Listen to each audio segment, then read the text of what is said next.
आज मैं दफन के ताल्लुक से आपको बताना चाहूंगा कि आखिरकार हमें दफन क्यों किया जाता है। बहुत से लोग जला दिए जाते हैं, लेकिन हमें दफन किया जाता है। तो देखिए, कुछ लोग इस निस्बत से जला देते हैं, इस वजह से जला देते हैं कि भाई जला दिया, इसका काम यहां पर खत्म हो गया। सामीन मैं बताऊं, जलाने से काम खत्म नहीं होता। उसकी वजह यह है कि जलाने के बाद जिस्म को जला दिया, लेकिन अल्लाह दोबारा पैदा करने पर कादिर है, दोबारा उठाने पर कादिर है। और अल्लाह ने कुरान में फरमाया हम तुम्हें दोबारा उठाएंगे। जब अल्लाह एक बार पहले तुम्हारा नक्शा नहीं था, अल्लाह के पास तुम्हारा कोई प्रोग्राम नहीं था, जब अल्लाह ने पहले तुम्हें बना दिया तो अब तो दुनिया में तुमने जिंदगी गुजार ली। दोबारा बनाना अल्लाह के लिए कोई मुश्किल नहीं है। फिर रूह तो तुम्हारी अल्लाह के कब्जे में है, रूह तो अल्लाह के पास है, फिर अल्लाह तुम्हें कैसे नहीं बना सकता। रूह जो है मरने के बाद दो जगह पर रख दी जाती है, एक मकाम इल्लियीन, मकाम सिज्जीन।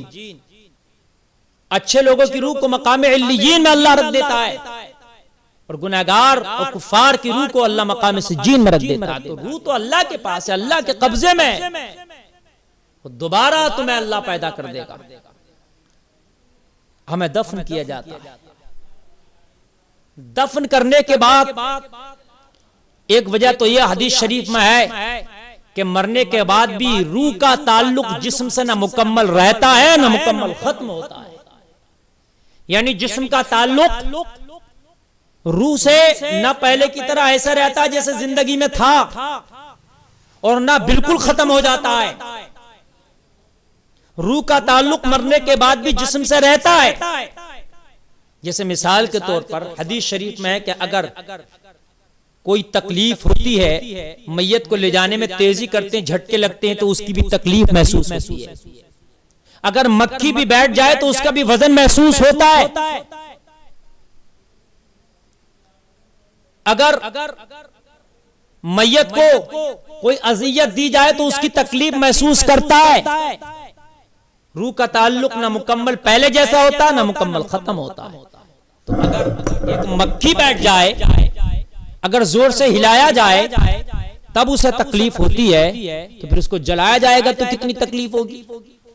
इसलिए हमारे मजहब इस्लाम में उसको जलाया नहीं जाता। हमारे यहाँ हमारे मुर्दों को दफन किया जाता है। अब खैरियत से उसको दफन करके जमीन के हवाले कर दिया। हम मिट्टी से पैदा हैं, मिट्टी को मिट्टी के हवाले कर दिया। कुरान में ना मिनहा खलकनाकुम, हमने इसी से पैदा किया, व मिनहा नुखरिजुकुम, और हम उसी में तुम्हें लौटा देंगे। तो अल्लाह का वादा है लौटाने का।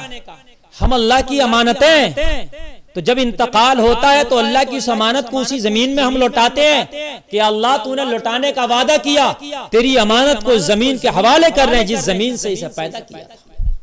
और अल्लाह फिर फरमाता वमिनहा नुखरिजुकुम तारतन उखरा, और फिर दूसरी मर्तबा जब हम तुम्हें जिंदा करेंगे तो इसी मिट्टी से हम तुम्हें उठाएंगे।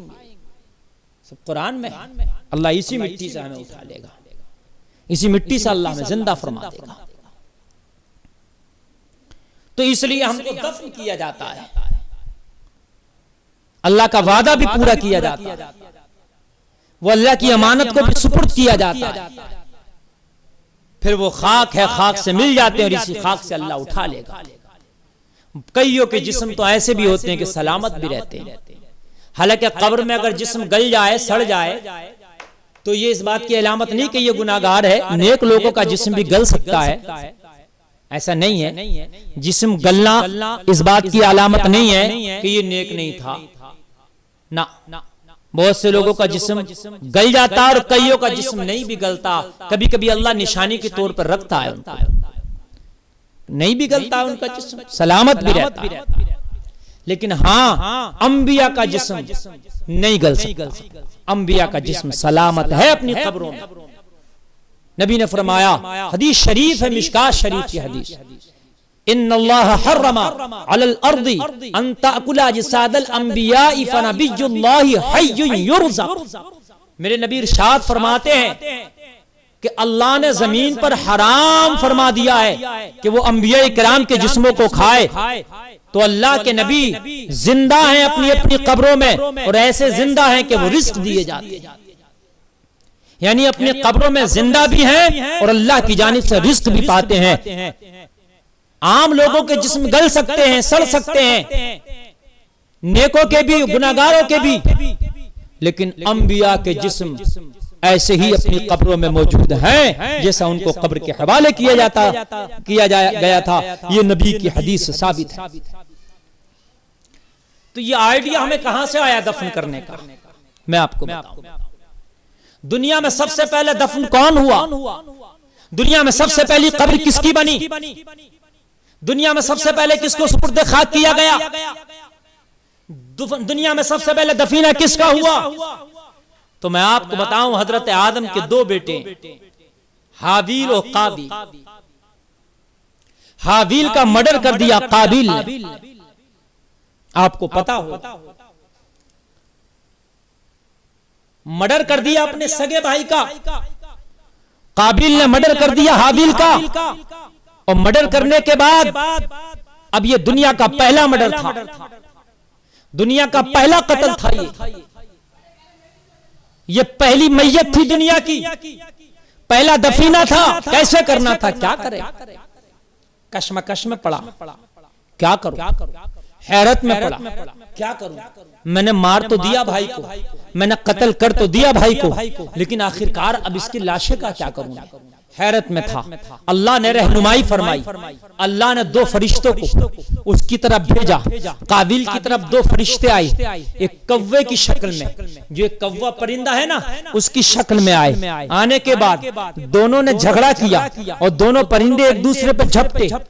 देख रहा था काबिल दोनों की तरफ। एक परिंदे ने दूसरे को मार दिया, एक कव्वे ने दूसरे को मार दिया। मारने के बाद जैसे ही मर गया तो फिर उसने क्या किया है, जाहिरी तौर पर वो कव्वे परिंदे, लेकिन हकीकत में अल्लाह के भेजे हुए फरिश्ते हैं जो अल्लाह ने उसकी रहनुमाई के लिए भेजा है उनको। अब दोनों ने एक दूसरे से झगड़ा किया, एक ने एक को मार दिया। थोड़ी देर में उसने क्या किया, अपने पंजों से जमीन को कुरेदना शुरू किया, मिट्टी को हटाना शुरू किया। मिट्टी को हटा दिया, हटाने के बाद में एक गड्ढा सा कर लिया। गड्ढा करके उस परिंदे ने दूसरे परिंदों को, जो मुर्दा परिंदा था, उस गड्ढे में रख दिया। और गड्ढे में रखने के बाद फिर उसके ऊपर से मिट्टी अपने पंजों से डालना शुरू कर दिया, अपने पंजों से मिट्टी उसकी कब्र में फेंकना शुरू कर दिया। और देखते देखते थोड़ी ही देर में उस परिंदे को उसने जमीन के हवाले करके उसकी कब्र बना। काबिल ये सारा माजरा देखा, उसने ये माजरा देखा, और देखने के बाद भी फिर उसने अपने भाई की उसी तरीके से कब्र खोदी। और कब्र खोदने के बाद अपने भाई को कब्र में रखा, और काबिल को कब्र में रखने के बाद फिर उसने मिट्टी उसके ऊपर डाल दी और उसकी कब्र बना दी। ये दुनिया का पहला दफीना है, ये दुनिया की पहली कब्र है, ये दुनिया का पहला जनाजा है कि जिसको इस तरह से दफन किया। सामीन हजरात, यही तरीका आज तक चला आ रहा है। हम भी इसी तरीके से दफन करते हैं, और मुसलमानों के अलावा और भी बहुत से मजहब के लोग दफन करते हैं। ईसाई अपने आप को दफन करते हैं, यहूदी अपने आप को दफन करते हैं, और भी बहुत से लोग जो है अपने आप को दफन करते हैं। अल्लाह ताला शरीयत की सही सूझबूझ हमें अता फरमाए।